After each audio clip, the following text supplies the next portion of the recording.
গত জুমায় সূরা ফাতিহার প্রথম আয়াত আলহামদুলিল্লাহি রাব্বিল আলামিন এই আয়াতের আলোচনা শেষ করেছি। আজকে আমি আর রহমানির রহিম এই আয়াতের আলোচনা শুরু করতে চাই।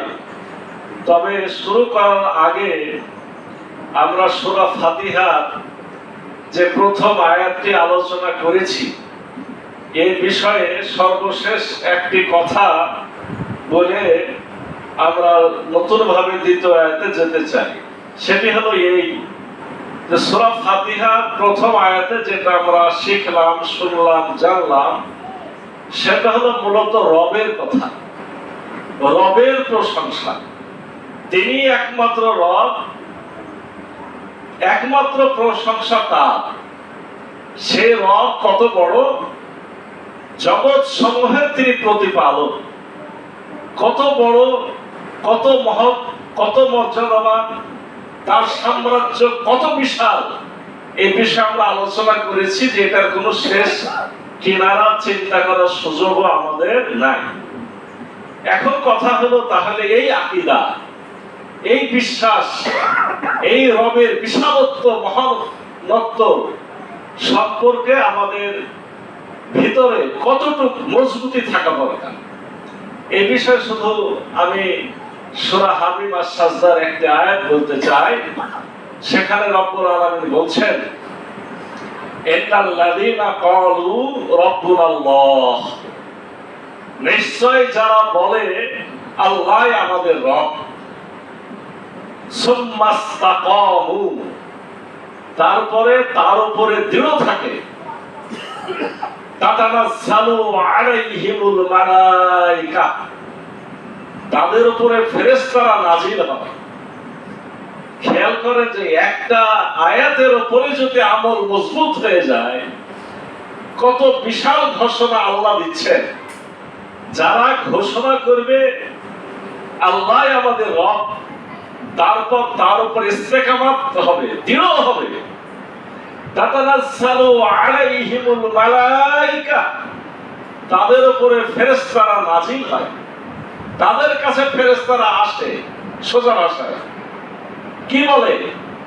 আল্লাহ তাখাফু, তোমাদের কোনো ভয় নাই, ওয়ালা তাহজানু, তোমাদের কোনো চিন্তা নাই, ওয়া আবশিরু বিল জান্নাতিল্লাতী কুনতুম তুআদুন, তোমরা সেই জান্নাতের শুভ সংবাদ গ্রহণ করো যার প্রতিশ্রুতি স্বয়ং আল্লাহ দিয়েছেন। এই কথাটা কখন বলে? এই বিষয়ে তাফসীরে বিস্তারিত বলা হয়েছে। তারা এখনো বলছে আমাদের কাছে, যারা ইস্তেকামত হয়ে যাচ্ছে যে আল্লাহ আমাদের প্রতিপালক, আল্লাহ আমাদের লালন পালনকারী, আল্লাহ আমাদের হুকুমদাতা, আল্লাহ আমাদের বিধানদাতা, আল্লাহ আমাদের রিজিক দাতা, আল্লাহ বিশাল, আল্লাহ মহান, আল্লাহর সাম্রাজ্য অনেক বড়। এই বিশ্বাস যারা স্থাপন করছে তাদেরকে এই মুহূর্তে আল্লাহ বলছেন যে তোমাদের, ফেরেশতারা বলছে তোমাদের কোনো ভয় নাই, চিন্তা নেই। এই বিশ্বাস নিয়ে যখন আমরা মৃত্যু মুখে পতিত হব, মৃত্যুর সময়তেও তারা এসে বলবে যে এই মৃত্যুর সামান্য কষ্ট তোমরা কিছু মনে করো না, তোমাদের কোনো ভয়ও নাই, তোমাদের কোনো চিন্তাও নাই। কবরে যাবেন, সেখানে তারা বলবে তোমাদের কোনো ভয় নাই, তোমাদের কোনো চিন্তা নাই। হাসরের মাঠে উঠবেন, সবাই আতঙ্কগ্রস্ত হয়ে যাবে। ওই সমস্ত মজবুত ইমানদারদেরকে সেখানেও ফেরেশতারা বলবে তোমাদের কোনো ভয় নাই, তোমাদের কোনো চিন্তা নাই।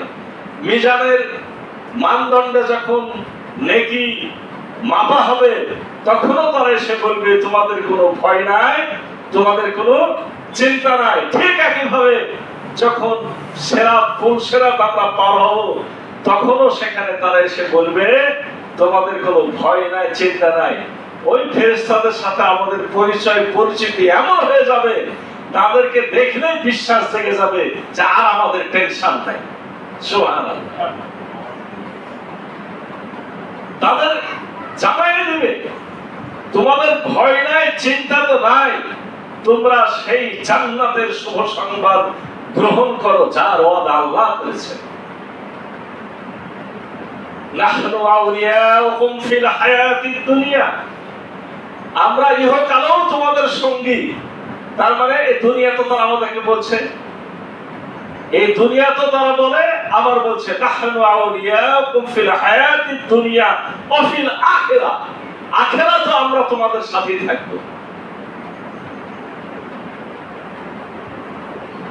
আলাকুম ফিহা মা তাসতাহি আনফুসুকুম ওয়া লাকুম ফিহা মা তাদউন, আর তোমরা জান্নাতে যাবে, যাওয়ার পরে সেখানে যা চাবে তাই পাবে, এমনকি তোমাদের মনে যা আকাঙ্ক্ষা হবে সেটাও তোমাদেরকে দেওয়া হবে।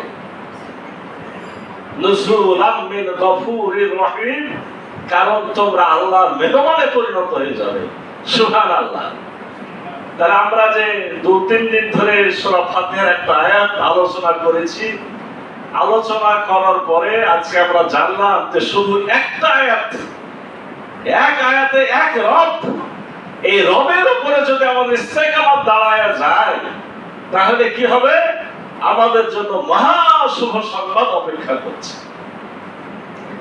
এখন আরো একটু বিষয় না বললেই নয়, শব্দটা এসেছে যে রবকে আল্লাহ, এই ঘোষণা দেওয়ার পর তার উপরে ইস্তেকামত, ইস্তেকামত তো আরবি শব্দ, আমরা বাংলায় করলাম দৃঢ়। রবকে রব বলার পর দৃঢ় থাকার অর্থটা কি একটু জানা দরকার। এই বিষয়টা বলেই আমরা ইনশাআল্লাহ আজকে প্রথম আয়াতের আলোচনা শেষ করব। এই বিষয়ে শুধুমাত্র সাহাবায়ে কেরাম যা বলেছেন এবং আমাদের রাসূল হযরত মুহাম্মদ সাল্লাল্লাহু আলাইহি সাল্লাম যা বলেছেন, আল্লাহকে রব ঘোষণার পরে তার উপর ইস্তেকামত, এই বিষয়ে আল্লাহ রাসূল হযরত মুহাম্মদ সাল্লাল্লাহু আলাইহি সাল্লাম বলছেন, মৃত্যু পর্যন্ত এই বিশ্বাসকে যারা ধরে রেখেছে, মৃত্যু পর্যন্ত মানে একবার ঘোষণা দেওয়ার পরে মৃত্যু পর্যন্ত এই বিশ্বাস থেকে একটুকু নড়া যাবে না, তাদের জন্য এই শুভ সংবাদ। আর হযরত আবু বকর সিদ্দিক রাদিয়াল্লাহু আনহু বলছেন, এই ঘোষণা দেওয়ার পরে আল্লাহর সাথে কোন সময়ে যারা শিরক করেনি তারা পাবে এই শুভ সংবাদ। হযরত ওমর ইবনে খাত্তাব রাদিয়াল্লাহু আনহু বলছেন, ইস্তেকামত অর্থ হলো শিয়ালের মতো এদিক সেদিক মাথা না ঘোরানো।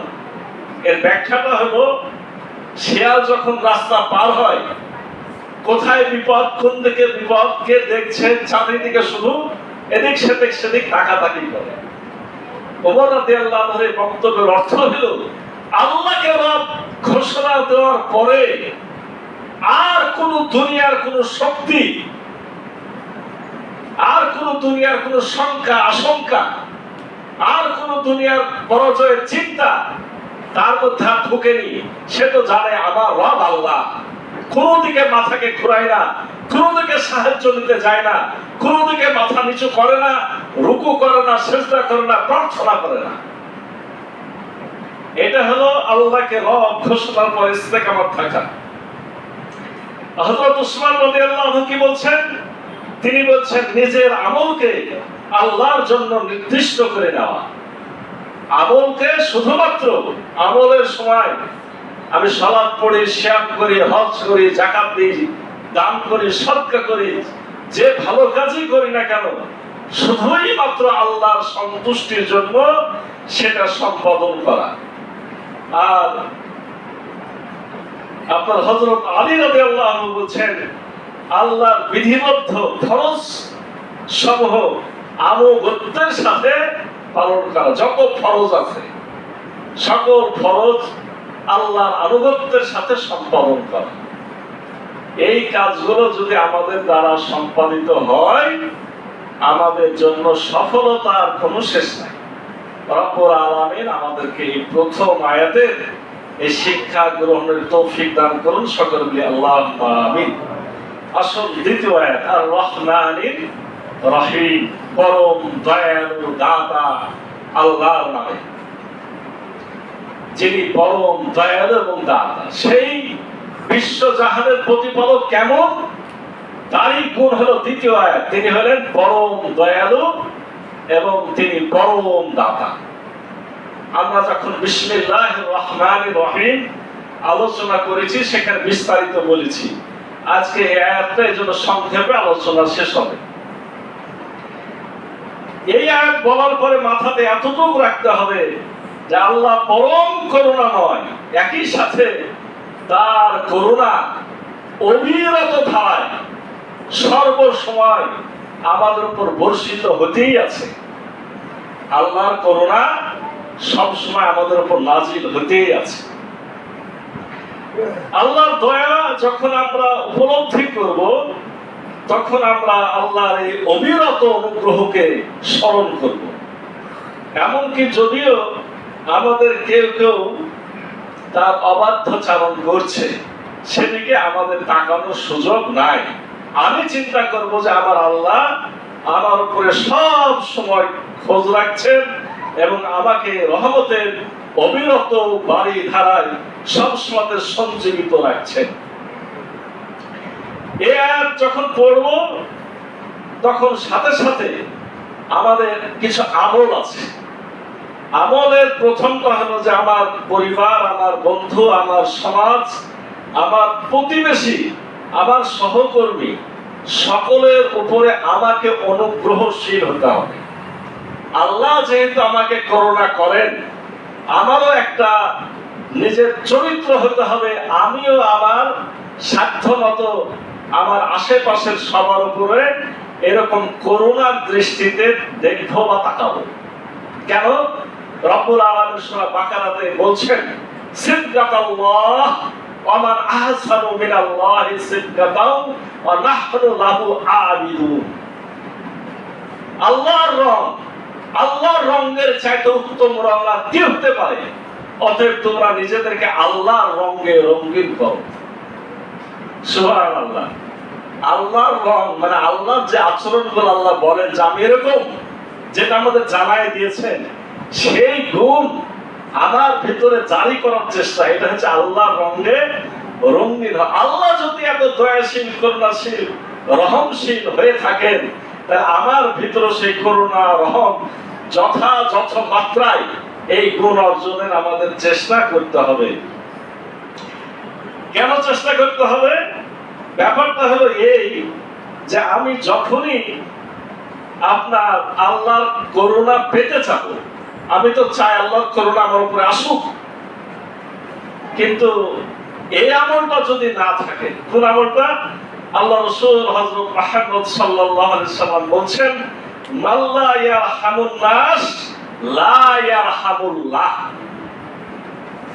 আমি আল্লাহর করুণা চাই, রাসূল একটা শর্ত দিয়ে দিলেন যে মাল্লা ইয়ারহামুন নাস, যে ব্যক্তি মানুষের উপরে দয়া করে না, লা ইয়ারহামুল্লাহ, লা ইয়ারহামুল্লাহ, আল্লাহ তার উপরে দয়া করেন না। আমি যদি অন্য মানুষের প্রতি দয়া না করি, আল্লাহ আমার প্রতি দয়া করবেন না। কে বলছেন? আল্লাহ রাসূল হযরত মুহাম্মদ সাল্লাল্লাহু আলাইহি সাল্লাম এই কথাটা বলছেন, বুখারী শরীফের হাদিস। তাহলে দ্বিতীয় আয়াতের আজকে আলোচনা যেহেতু বেশি নাই, তবে আমাদের করণীয়টা একটু আলোচনা করতে হবে। এত দয়া আল্লাহ, রাসূল বললেন যে সেই দয়াকে তো তোমরা পাবা না যদি তোমরা মানুষের উপরে দয়া না করো। তাহলে আসুন আমরা এই বিষয়ে কয়েকটি কথা বলে এই আয়াতের আলোচনা শেষ করতে চাই। যারা সৃষ্টির প্রতি দয়া ও সদয় আচরণ প্রদর্শন করে, আল্লাহ তাআলা তাদের উপরে সন্তুষ্ট হন। এই হাদিসের এটা ব্যাখ্যা। তার মানে আমি শুধু মানুষ বলে না, আল্লাহর যত সৃষ্টি আছে, এই সৃষ্টির প্রতি যদি আমি দয়াশীল আচরণ প্রদর্শন করি, আল্লাহ আমাদের উপরে খুশি হবেন এবং আমাদের উপরে রহমত ও দয়া বর্ষণ করবেন। এই হাদিসটি শুধু বুখারী শরীফে নয়, এই হাদিসটি সহিহ মুসলিম এবং সুনানে আত-তিরমিজি এই দুই হাদিস গ্রন্থে হাদিসটি স্থান পেয়েছে। আসলে ইসলাম হলো রহমত, দয়া এবং মানবতার ধর্ম। আল্লাহ রাসূল হযরত মুহাম্মদ সাল্লাল্লাহু আলাইহি সাল্লামের ব্যাপারে রব্বুল আলামিন কোরআনুল কারীমে বলছেন, ওয়া আরসালনাকা ইল্লা রাহমাতাল লিল আলামিন। নিশ্চয় আমি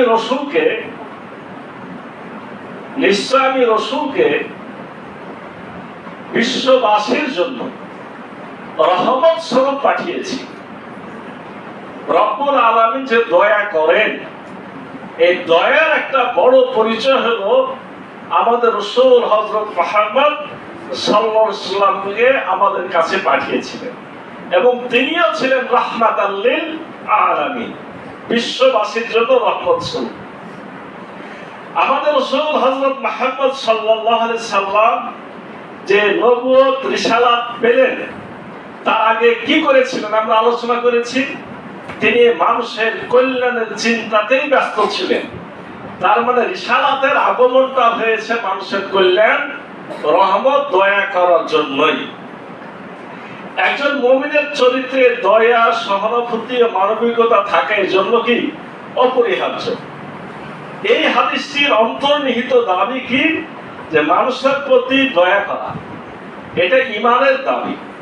মুমিনের হৃদয় কোমল হয়, যে মানুষের কষ্টে কষ্ট পায়, যে মানুষকে সাধ্য অনুযায়ী সাহায্য করে, সেই ব্যক্তির ঈমান আছে, এটা প্রমাণ হয়। আল্লাহর রহমত লাভের অন্যতম মাধ্যম। আমরা সবাই আল্লাহর রহমতের মুখাপেক্ষী। মানুষের প্রতি দয়া প্রদর্শন করলে আল্লাহ বান্দার প্রতি দয়া করেন। দয়া শুধু পরিচিত মানুষের জন্য নয়। হাদিসে এসেছে আন-নাস, মানে যে কোনো মানুষ, সে অন্য ধর্মেরও যদি হয়, তাতে কোনো সমস্যা নেই। মানুষ মাত্রই দয়ার পাত্র। আপনি তাকে সাহায্য সহযোগিতা দয়া করবেন। আর আত্মীয়, প্রতিবেশী, দরিদ্র, অধীনস্থ, এদের প্রতি তো আমাদের দয়া অবশ্যই দেখাতে হবে। পরিবারেও দয়ার প্রয়োজন। স্বামী, স্ত্রী, সন্তান, সন্ততি, পিতা, মাতা, সবার সাথে নম্র ভদ্র আচরণ করাটা ইসলামের শিক্ষা। রব্বুল আলামিন পবিত্র কোরআন শরীফে বলছেন, ফালা তাকুল্লাহুমা উফফিউ ওয়ালা তানহারহুমা ওয়া কুল্লাহুমা কাওলান কারীমা। পিতামাতার ব্যাপারে আল্লাহ বলছেন, তাদের সাথে কখনো উফ শব্দটা পর্যন্ত করবে না। আর তাদের সামনে তোমার যে পাখা, তোমার যে বাহু, এই বাহুটাকে নত করে দিবে। আমি যে সমাজে দাঁড়িয়ে কথাটা বলছি, আমার এখানে অনেক বাস্তব জ্ঞান আছে। এই ভদ্রতা জ্ঞান আমাদের সমাজে খুবই কম দেখা যায়। এই দোষ সর্বপ্রথম আমি আমার ছেলে মেয়ের সামনে আমার আব্বার সাথে যেমন ব্যবহার করি, আমার ছেলে মেয়ে তো কালকে আমার সাথে একই ব্যবহার করবে নাকি? কথাকে বোঝাতে পারলাম না? আমি যদি আজকে বাপকে গালিগালাজ করি, কার সামনে? আমার ছেলে শুনবে। কালকে ওই ছেলে আমাকে গালিগালাজ করবে।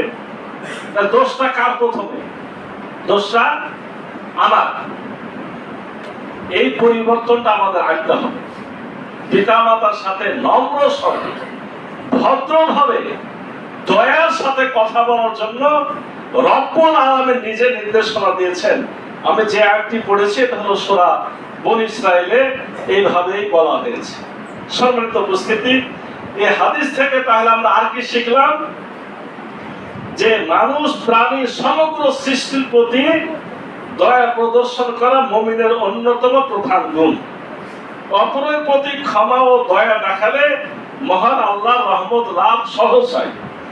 হাদিসটির মাধ্যমে নির্দেশ দেওয়া হয়েছে যে কঠোরতা ও নিষ্ঠুরতা পরিহার করলে কোমল হৃদয় আমাদের জন্য জরুরি। কোমল হৃদয়ের যদি আমি হই, তাহলেই কঠোরতা, নিষ্ঠুরতা পরিহার করতে আমরা পারব। দয়া, ক্ষমা, সহমর্মিতা সমাজে ভালোবাসা সৃষ্টি করে, হিংসা বিদ্বেষ কমায়। তাহলে এই হাদিসের আলোকে এবং আর রহমান রহিম এই সূরার এই আয়াতের শিক্ষা অনুযায়ী দয়া যদি পেতে চাই কি কি কাজ করা প্রয়োজন? আমাদের কিছু আমল আল্লাহ রাসূল হযরত মুহাম্মদ সাল্লাল্লাহু আলাইহি ওয়াসাল্লাম শিক্ষা দিয়েছেন।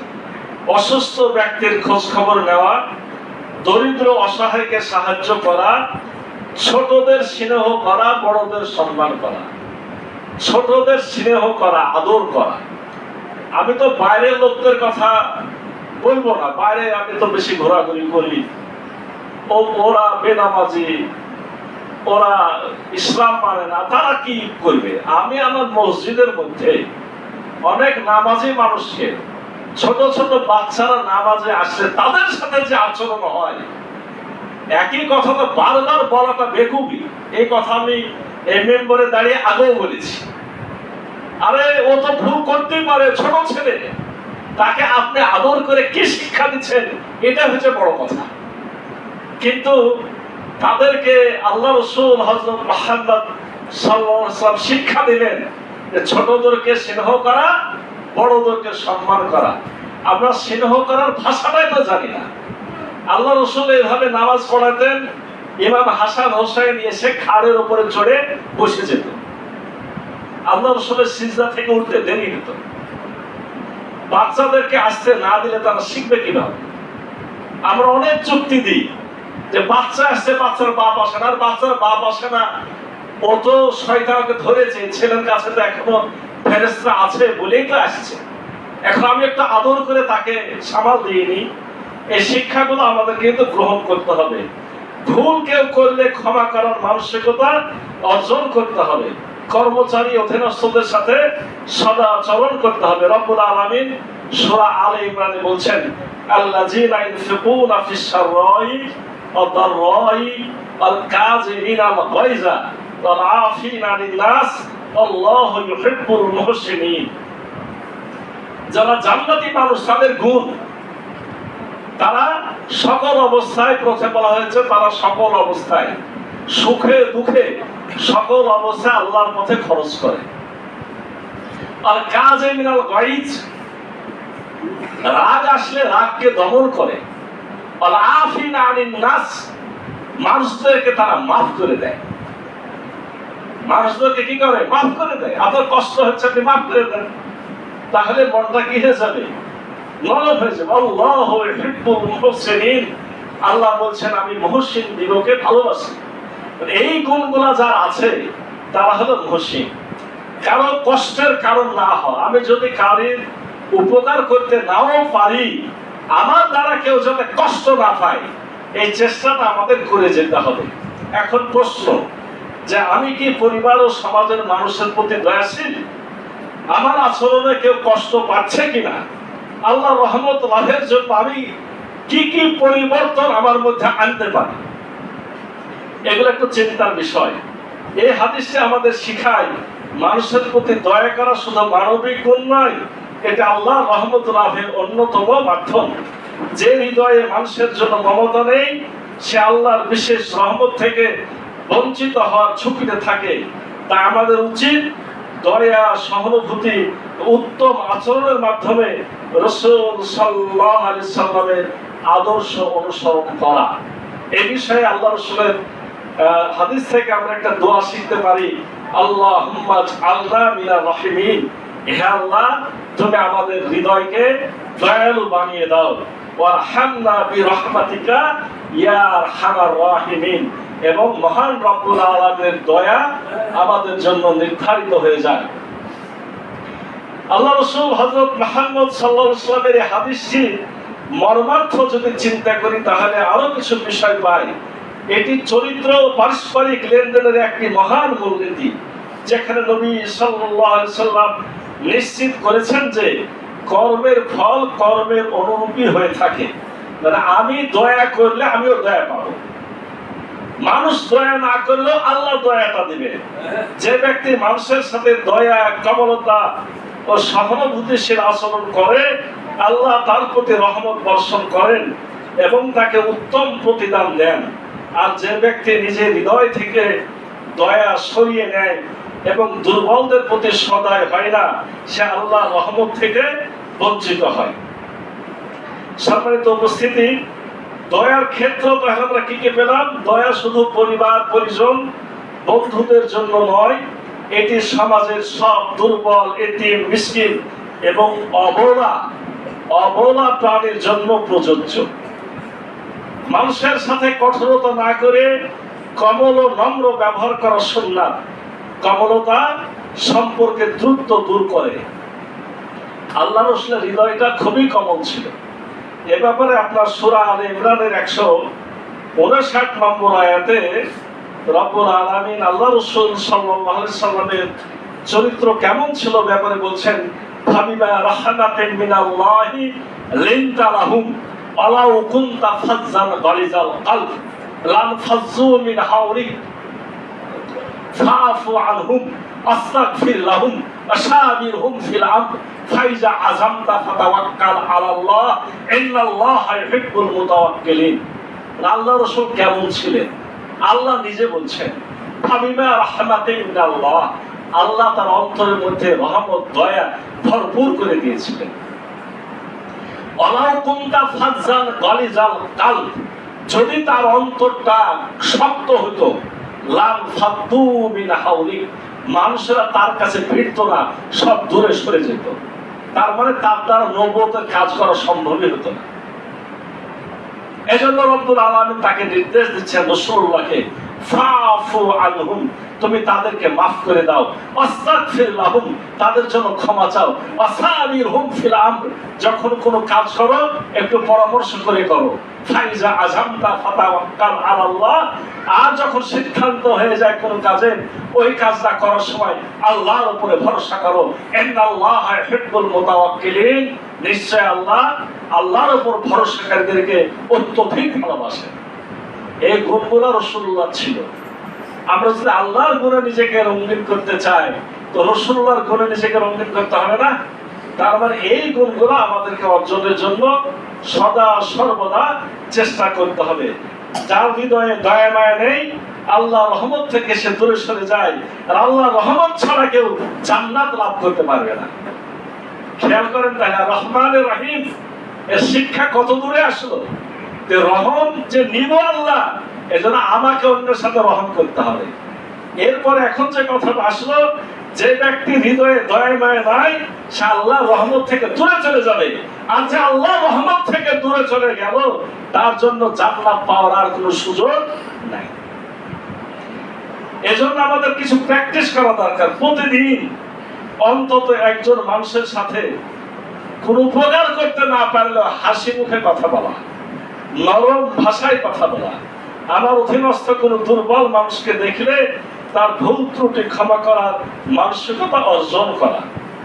রব্বুল আলামিন এই বিষয়ে কোরআনেও কিছু কথা বলছেন। সূরা রহমান আয়াত নম্বর 60, হাল জাযাউল ইহসান ইল্লা ইহসান, সৎ কাজের প্রতিদান কি সৎ কাজ ছাড়া কিছু হতে পারে? মানে আপনি যদি সৎ কাজ করেন, তার প্রতিদানে আপনিও সৎ কাজ পাবেন। আপনি যদি আল্লাহর বান্দাদের প্রতি ইহসান করেন, আল্লাহ আমার উপর ইহসান করবে। সুবহানাল্লাহ। সূরা নাবা 26 নম্বর আয়াতে আল্লাহ বলছেন, জাযাআউ ওয়া বিফাকা, পূর্ণ মানানসই প্রতিদান। জান্নাত আমি কেন পাবো? প্রতিদান হিসাবে পাবো। ইমাম ইবনে কাসির এই আয়াতের ব্যাখ্যায় বলছেন, মানুষের ভালো বা মন্দ কাজের ঠিক সম পরিমাণ ও যোগ্য প্রতিদান দেওয়া হবে। আর একটা হাদিসে রব্বুল আলামিন, মুসলিম শরীফের হাদিসে আল্লাহ রাসূল বলছেন, আল্লাহ তার বান্দার সাহায্যে থাকেন যতক্ষণ বান্দা তার ভাইয়ের সাহায্যে থাকে। সুবহানাল্লাহ। আমি যদি আমার ভাইয়ের সাহায্যে যতক্ষণ থাকবো, আল্লাহ আমার সাহায্যে থাকবেন। সুবহানাল্লাহ। নিশ্চয় আল্লাহ কমল প্রাণ এবং তিনি কমলতাকে পছন্দ করেন। কঠোরতার বিপরীতে তিনি যা দান করেন, কমলতার বিপরীতে তা অন্য কিছুতে দান করেন না। সহিহ মুসলিম হাদিস নম্বর 2593। কোন মুসলিম ভাইয়ের প্রয়োজন পূরণে সাহায্য করা এতই মর্যাদাপূর্ণ যে রাসূল সাল্লাল্লাহু আলাইহি ওয়াসাল্লাম বলেন, কোন মুসলিম ভাইয়ের প্রয়োজন পূরণের জন্য তার সঙ্গে চলা এই মসজিদে, মানে মসজিদে নববী, এই মসজিদে 1 মাস ইতিকাফ করার চেয়েও আমার কাছে অধিক প্রিয়। আপনি একটা মানুষের প্রয়োজন যদি সেরে দিতে পারেন নিঃস্বার্থভাবে, আল্লাহ বলছেন, আল্লাহ রাসূল বলছেন, আমার এই মসজিদ মানে মসজিদে নববী, যেখানে 1 রাকাত নামাজ পড়লে 50,000 রাকাতের সওয়াব পাওয়া যায়। আল্লাহ রাসূল বলছেন যে এখানে 1 মাস, 1 দিন 2 দিন 10 দিন না, 1 মাস ইতিকাফ করলে যে পরিমাণ সওয়াব, আমি তাকে সেই আল্লাহ তাকে সেই পরিমাণ সওয়াব দেন। আল্লাহ রাসূল বলছেন আমার কাছে অধিক প্রিয়, 1 মাস ইতিকাফের চাইতে প্রিয় ওই লোকটা একটা মানুষের প্রয়োজন পূরণ করুক। তাবরানী শরীফের হাদিস। অন্য হাদিস আছে 10 বছর ইতিকাফের সওয়াব পাওয়া যায় যদি এক আল্লাহর বান্দা আরেক বান্দার সাহায্য করে। যেমন আমরা জানি যে মায়ের দিকে, নিজের মা, তার দিকে যদি একটু নেক দৃষ্টিতে, নরম দৃষ্টিতে, রহমতের দৃষ্টিতে আপনি তাকান, তাহলে একটা কবুল হজের সওয়াব পাওয়া যায়। আল্লাহ রাসূলের চাচাতো ভাই আব্দুল্লাহ ইবনে আব্বাস রাদিয়াল্লাহু আনহু ওই মসজিদে ইতিকাফে আছেন, মসজিদে নববীতে। একটা মহিলা মানুষ আসছে। আমরা তো জানি যে ইতিকাফে যদি আমি নিয়ত করে ঢুকি 10 দিনের, আমি এখান থেকে যদি বাইরে বের হয়ে অন্য কাজ করি, আমার ইতিকাফ থাকবে? ইতিকাফ ভেঙে যাবে। একজন মহিলা মানুষ এসে বলছেন, হে আল্লাহ রাসূলের চাচাতো ভাই, আমি একটা মহা বিপদে পড়েছি, আপনি যদি অমুককে অমুক একটু কথা বলে দিতেন আমার বড় উপকার হইত। এই মহিলা হাদিসের ব্যাখ্যাতে যেটা এসেছে, উনি চান নাই যিনি ইতিকাফ ভাঙুক, শুধু জানাইতে এসেছেন, সুযোগ পেলে যাতে তিনি কথাটা তাকে বলে দেন। আল্লাহ রাসূলের চাচাতো ভাই সাথে সাথে উঠে বসে চলো যাই, মহিলার সাথে হাঁটা ধরেছে। মহিলা বলছে, ইয়া আল্লাহ রাসূলের চাচাতো ভাই, আপনি যে ইতিকাফে আছেন, ইতিকাফ তো নষ্ট হয়ে যাবে।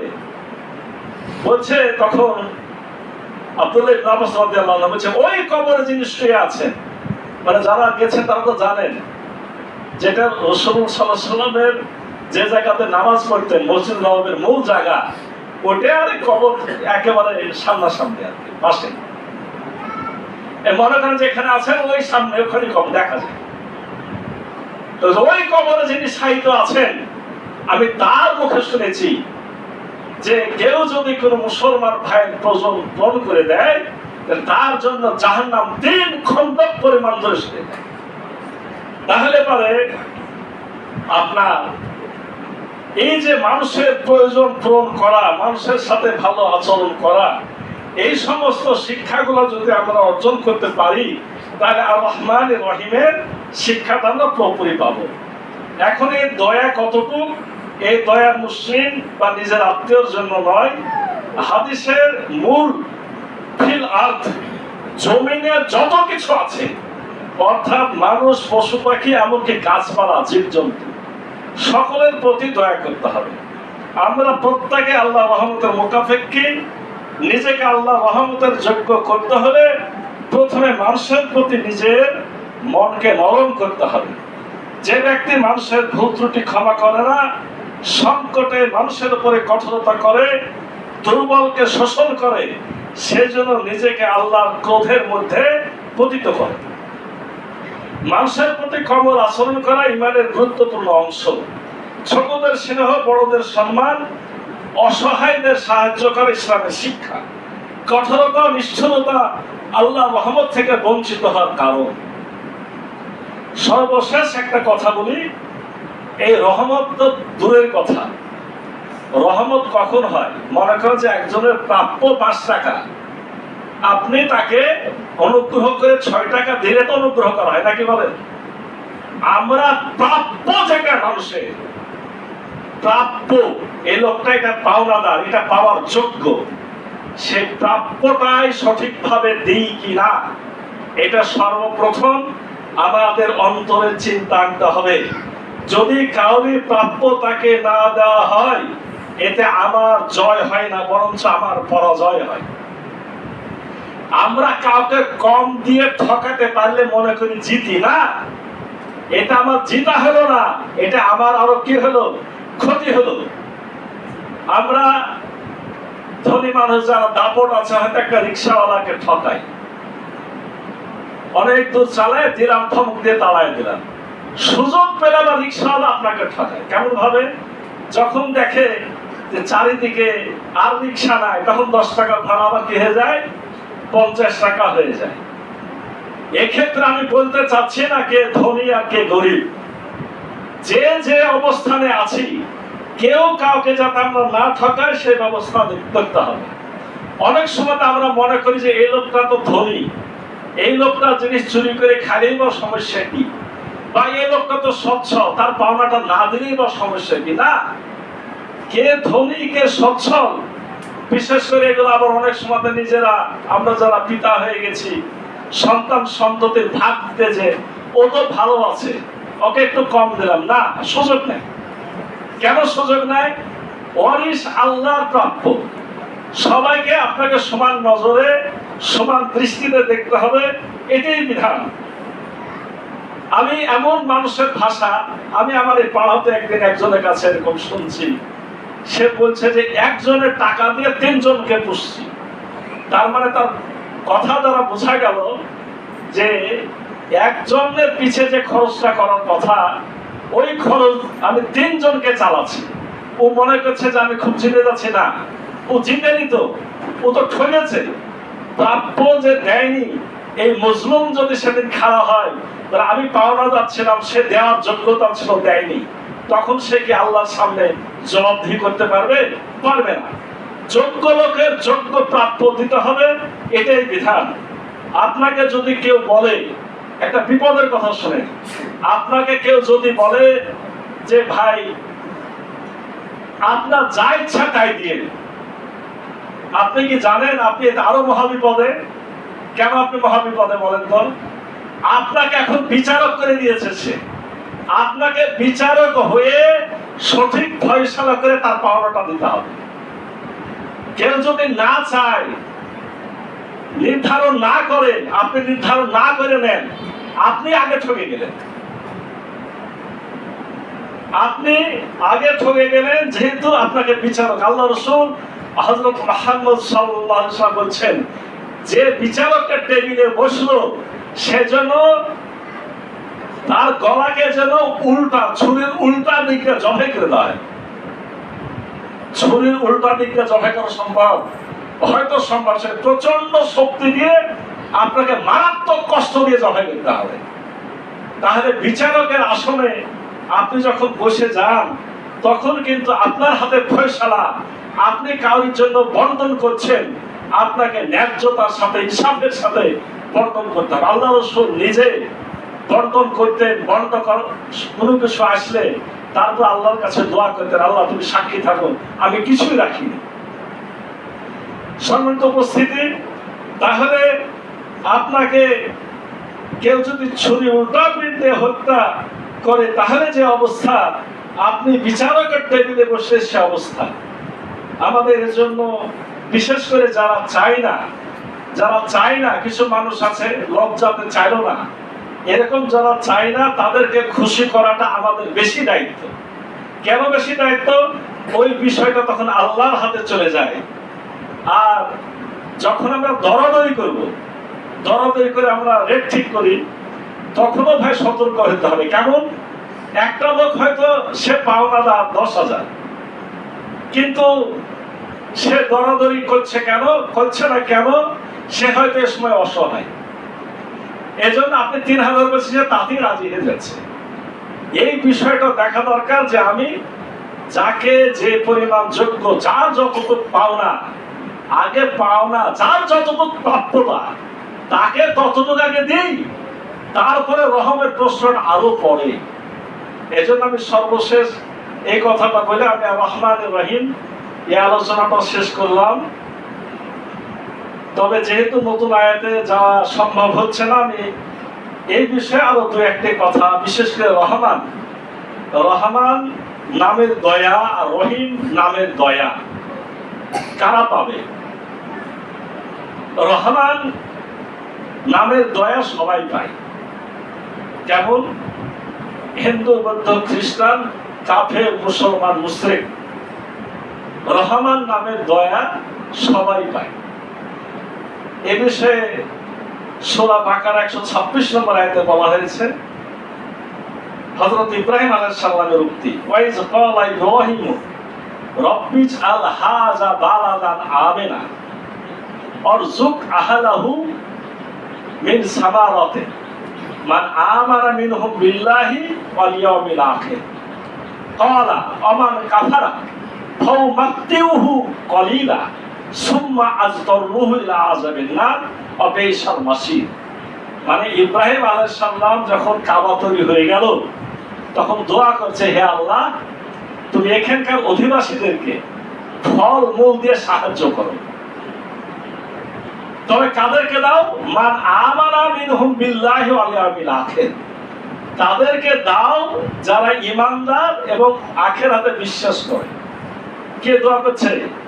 ইব্রাহিম নবী, আমাদের জাতির পিতা। আল্লাহ কি উত্তর দিচ্ছেন? ক্বালা আমান কাফারা ফাউমাত্তিউহু কলিলা, যারা কাফের আমি তাদেরকেও দিব।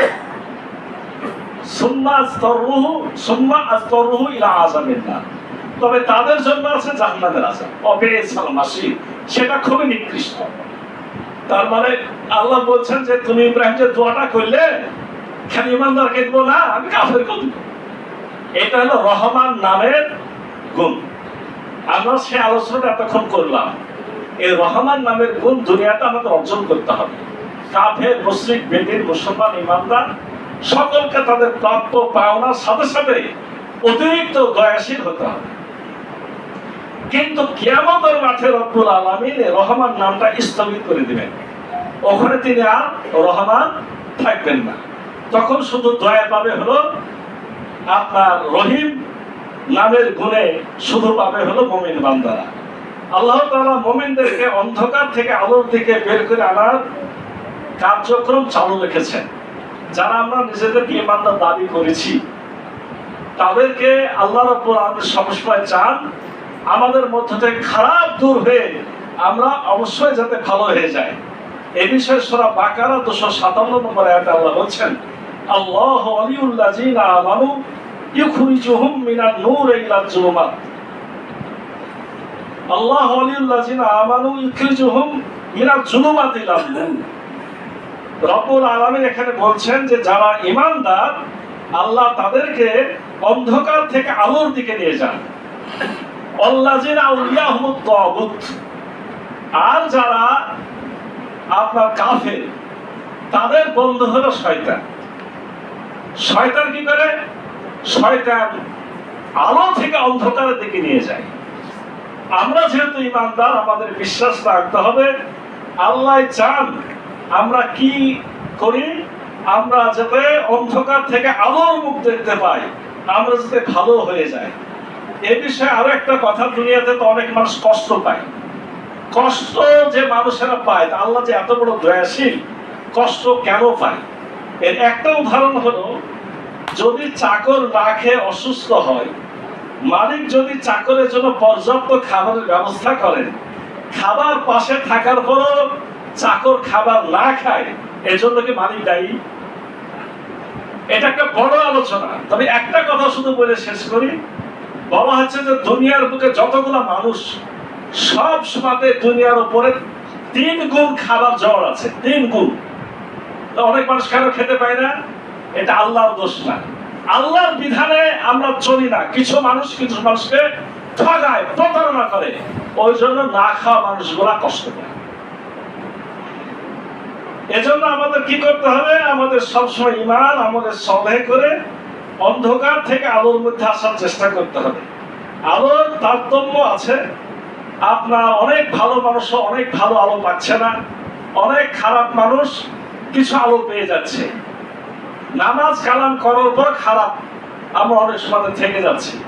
এগুলা অনেক বিস্তারিত ব্যাখ্যা। একটা কথা বলি, যেমন আল্লাহ বলছেন যে তোমরা ওয়াতাসিমু বিহাবলিল্লাহি জামিয়া, তোমরা ঐক্য থাকো, পরস্পর বিচ্ছিন্ন হও না। কিন্তু আমরা মুসলমানরা এক নাই। আল্লাহ বলছেন মুসলমানের পরিচয় হলো তোমাদের কোরবানির গোশত খায়, তোমাদের কালেমা পড়ে, তোমাদের কেবলাকে কেবলা মনে করে, সেই তো মুসলমান। আমরা ভাগাভাগি করছি না, দলাদলি করছি না। এই যে আপনার ইরান এখন যে কাজটা করছে, গোটা বিশ্বের 57টা মুসলমান দেশ, 56টা দেশের প্রভু আছে। সে প্রভু হয় ইসরায়েল, সে প্রভু রাশিয়া, সে প্রভু ভারত, সে প্রভু আমেরিকা। একমাত্র ইরান কাউকে কি করে না, কাউকে প্রভু মানে না। তার ইমানদার কে বেশি? সেই। আমরা দেখাচ্ছে এত কিছু বোঝার পর আমরা ইরানকে গালি দিচ্ছি। ইয়াজিদ সে কালেমা পড়েছে, তাই তাকে ভালোবাসছি। মানে আমাদের চিন্তা চেতনার এই সমস্ত পরিবর্তন গুলা আমাদের কাটতে হবে। রব্বুল আলামিন এর জন্য আমাদের যে মৌলিক শিক্ষাটা দিয়েছেন বাঁচার জন্য, সেটা কি? আমাদের কোরআনের জ্ঞান হাসিল করতে হবে। কোরআন আমাদেরকে এক করে দেয়। আল্লাযিনা আতাইনাহুল কিতাবা ইয়াতলুনাহু হাক্কা তিলাওয়াতিহি উলাইকা ইউমিনুনা বিহি ওয়া মান ইয়াকফুর বিহি ফাউলাইকা হুমুল খাসিরুন।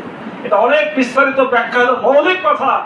কোরআনের জ্ঞান যদি আমরা বেশি বেশি অর্জন করি, আমরা সঠিক পথটা বুঝতে পারবো, সঠিক হেদায়েত গ্রহণ করতে পারবো।